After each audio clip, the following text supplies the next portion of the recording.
Kebocoran gas beracun dilaporkan terjadi di wilayah Ramat Negev, Israel Selatan. Awan gas menyebar cepat akibat angin, bak menjebak penduduk sekitar berlindung di dalam rumah. Mengutip Tasnim pada 27 Juli, hal ini diumumkan oleh Kementerian Energi pada 25 Juli 2025. Dilaporkan bahwa kegagalan teknis besar di lokasi pembangkit listrik Ashalim, Israel telah memaksa penduduk Ramat Negev untuk tetap berada di dalam rumah di tengah penyebaran gas mematikan. Disebut yang memicu kemarahan publik dan menimbulkan pertanyaan atas tanggapan rezim. Otoritas setempat memperingatkan warga untuk menutup jendela dan mematikan sistem ventilasi. Sudah lebih dari 24 jam sejak pelepasan gas berbahaya, namun Kementerian Energi Israel belum berhasil mengidentifikasi sumber kebocoran. Nyata, fasilitas Ashalim, pembangkit listrik hibrida, mengalami gangguan serius pada sistem bahan bakar minyaknya. Setelah hampir 36 jam bungkam,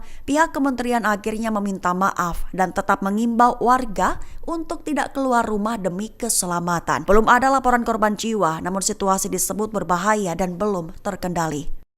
Sergapan mematikan menghantam konvoi militer Israel di sebelah timur Khan Yunis, Gaza Selatan. Sergapan itu menghancurkan 3 kendaraan lapis baja dan menewaskan sejumlah tentara IDF. Mengutip Al-Mayadin pada 27 Juli, aksi penyergapan dilakukan Hamas pada Sabtu 26 Juli waktu setempat. Rincian penyergapan adalah awalnya Hamas meledakkan 2 kendaraan lapis baja menggunakan alat peledak yang telah dipasang sebelumnya di dalam kompartemen komando. Ledakan tersebut mengakibatkan kehancuran total dan pembakaran kedua kendaraan beserta awaknya.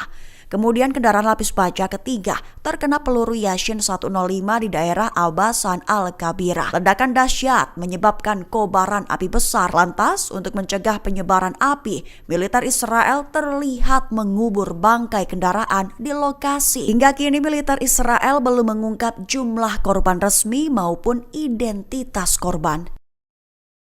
Kunjungan Presiden Amerika Serikat Donald Trump ke Skotlandia disambut unjuk rasa ratusan warga. Mereka tak hanya mengejam, namun juga didominasi pengibaran bendera Palestina sebagai bentuk protes. Mengutip Al-Mayadin pada 27 Juli, aksi demo itu terjadi pada Sabtu 26 Juli 2025. Dilaporkan bahwa kunjungan pribadi 5 hari Donald Trump ke Skotlandia memicu kemarahan luas. Meski mendapat pengamanan ketat, simbol perlawanan mewarnai kedatangannya. Ratusan demonstran turun ke jalan di Edinburgh dan Aberdeen mengecam kebijakan luar negerinya dan dukungan terhadap agresi Israel. Aksi protes diwarnai plakat anti-Trump dan pengibaran bendera Palestina sebagai simbol solidaritas untuk Gaza. Polisi menggelar operasi besar di sekitar resort tempat Trump menginap, termasuk penutupan jalan dan pembatasan wilayah udara. Ini disebut sebagai pengerahan keamanan terbesar di Skotlandia sejak 2022. Kritikus menilai kunjungan Trump mengaburkan batas antara urusan diplomatik dan kepentingan bisnis pribadinya, terutama terkait properti golf yang kontroversial.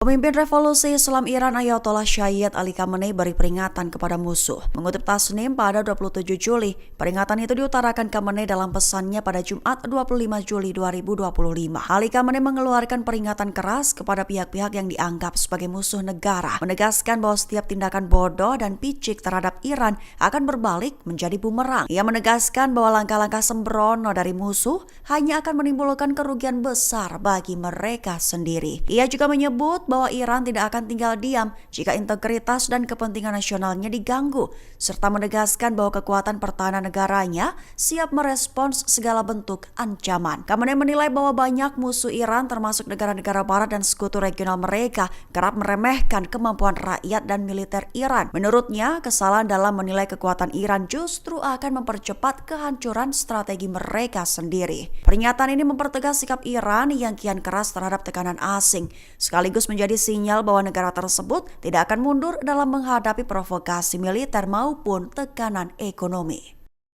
Yordania mengambil langkah diplomatik penting dengan menggelar pembicaraan langsung dengan Presiden Amerika Serikat Donald Trump membahas situasi kritis di Gaza dan Suriah. Mengutip Al-Mayadin pada 27 Juli, pembicaraan serius itu dilakukan pada Sabtu 26 Juli 2025. Dalam panggilan telepon, Raja Yordania Abdullah II bin Al-Hussein menekankan kepentingan mendesak penghentian perang, sekaligus perlunya membuka jalur bantuan kemanusiaan secara segera dan berkelanjutan. Aman menyuarakan keprihatinan atas tingginya jumlah korban sipil serta kerusakan infrastruktur vital yang semakin memperburuk kondisi kemanusiaan di kedua wilayah. Selain itu, ia juga menyoroti apa yang disebut keberhasilan koordinasi erat antara Aman dan Washington dalam meredakan ketegangan di Suriah. Adapun Trump belum memberikan sinyal perubahan kebijakan secara langsung, namun menyatakan keterbukaan untuk membahas solusi diplomatik. Pertemuan itu menandai upaya Yordania memperkuat perannya sebagai penyeimbang regional dan jembatan diplomasi antara dunia Arab dan Amerika Serikat.